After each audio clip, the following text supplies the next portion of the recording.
नमस्कार, फाइनेंशियल बकवास में आपका स्वागत है।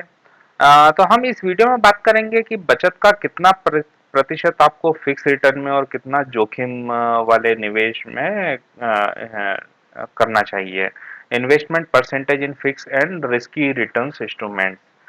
तो सभी लोग बचत करते हैं, परंतु सभी को संशय रहता है कि बचत का कितना प्रतिशत फिक्स रिटर्न में और कितना प्रतिशत जोखिम वाले बाजार में यानी कि इक्विटी या म्यूचुअल फंड में लगाना चाहिए। इसे हम कहते हैं एसेट एलोकेशन।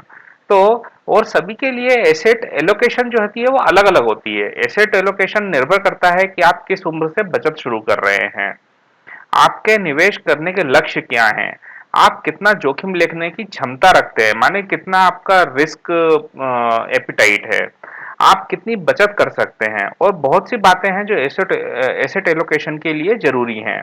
तो एसेट एलोकेशन में मुख्य रूप से चार चीजें होती हैं। जो चार एसेट होती हैं: इक्विटी म्यूचुअल फंड जो कि रिस्की एसेट में माना जाता है, फिक्स डिपॉजिट जो कि फिक्स उसमें माना जाता है और ये सुरक्षित है लेकिन रिटर्न कम देती हैं।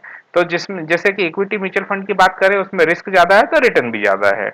सोना चांदी यानी बहुमूल्य धातुएं, घर, दुकान, तो ये सब जो है निवेश के इंस्ट्रूमेंट्स हैं।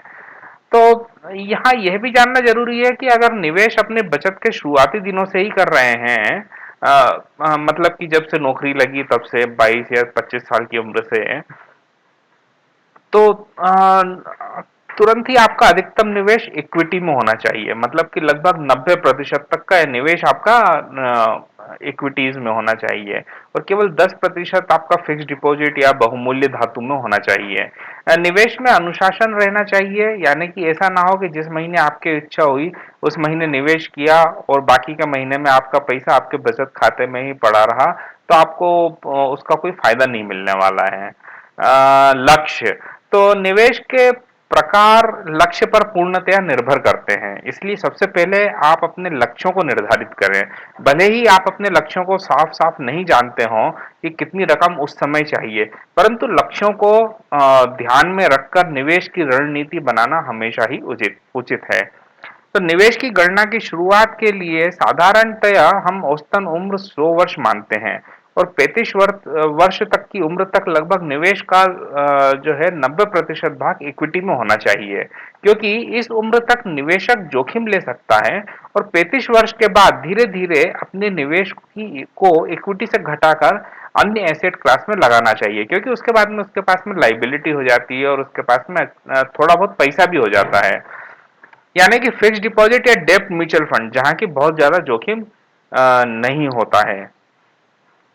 35 वर्ष तक की उम्र तक 90% जोखिम वाले उत्पादों में निवेश करना चाहिए और उसके बाद 100 में से अपनी उम्र घटाकर उतने प्रतिशत का निवेश इक्विटी में करना चाहिए, यानी कि 65%, और बाकी का निवेश बिना जोखिम वाले उत्पादों में करना चाहिए। तो मतलब कि 65% जो है 35 वर्ष के बाद में आप 65 64% जो है आप अपना इक्विटी में रखिए, 36% आप अपना फिक्स्ड इनकम में रखिए। तो जब आप अपनी सेवानिवृत्ति के करीब हों तो अपने निवेश का 70% तक जो सेविंग है, बचत है, उसको आप बिना जोखिम वाले उत्पादों में निवेश करें और केवल 30% तक का निवेश जो है वो जोखिम वाले उत्पादों में करें। मतलब जैसे कि म्यूचुअल फंड और इक्विटी फंड्स।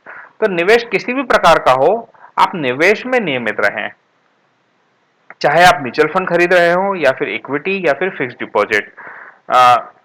निवेश के लिए अगर आपको लगता है कि हर माह आप ध्यान नहीं रख पाएंगे तो आप अपने हर निवेश को बैंक के खाते से शेड्यूल कर दें, जैसे कि एसआईपी या रिकरिंग डिपॉजिट।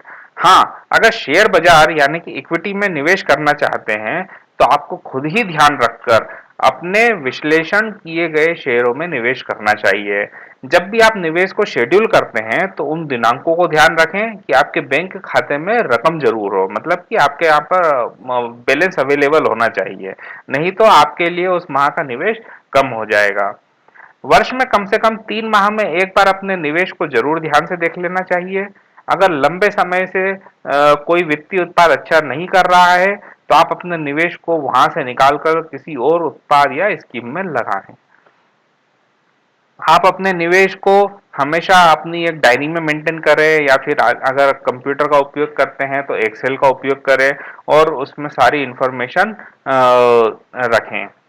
अगर आपको इस प्रकार की हमारी बताई गई जानकारियाँ पसंद आ रही हैं और जानकारियाँ सुनना चाहते हैं, तो आप हमारे नीचे दिए गए सब्सक्राइब बटन को क्लिक करके सब्सक्राइब कर सकते हैं। तो आपको पास में सीधे नोटिफिकेशन आ जाएगा, ईमेल आ जाएगा। वीडियो पसंद आता है तो आप लाइक करिए, कमेंट करिए, अगर आपको कोई प्रश्न है तो अपने दोस्तों से शेयर करिए, लिंक जो है अपने दोस्तों को बताइए। हमारा जो यूट्यूब चैनल है उसके बारे में भी आप बताइए, तो हमें उत्साह बना रहेगा नए वीडियोस बनाने के लिए। धन्यवाद।